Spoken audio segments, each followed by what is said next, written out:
Өзгеріс ойдан басталады. Шынар Әбілда аудармаларынан.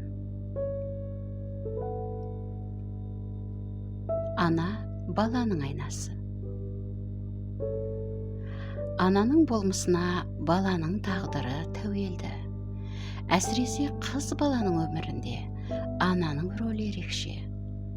Өзін түсінуі, өзімен және айналасындағы адамдармен қарым-қатынас жасай білуі де анадан алған тәрбиесіне тікелей байланысты. Негізінде ана әр адамның өміріндегі ең маңызды тұлға.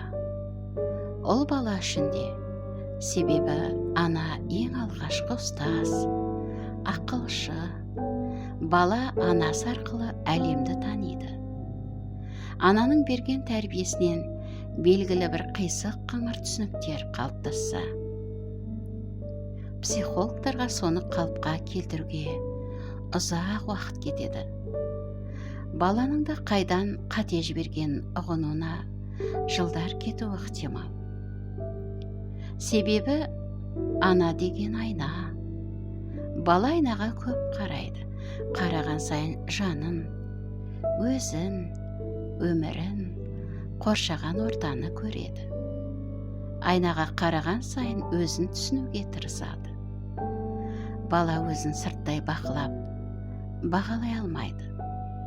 Сондықтан ананың балаға қарым-қатынасы, баланың өзін сезінуі, өзін түсінуі, өзін түйсінуі болып шығады. Әйел зат үшін бұл тіптен маңызды.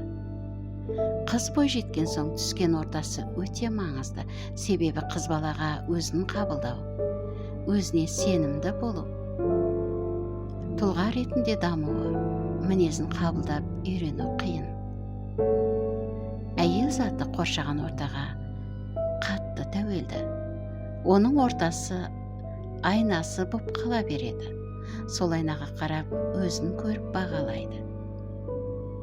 Алайда өзін алғаш тануы анасымен қарым-қатынасқа тәуелді. Сондықтан кішкентай баласы бар аналарға бұл мағлұмат өте маңызды болуы тиіс. Ананың рөлі зор. Оны ешкім алмастыра алмайды. Сіздің балаңызға сізден басқа ешкім ана бола алмайды. Анасы баласына не үйретсе де, бұл өте құпия сабақ. Себебі бала үшін өтетін ең маңызды сабақ. Ештеңеден қорықпау. Оны тек ана сіңіреді. Автор Гуна Манчари. Аударған Шынар Әбілда.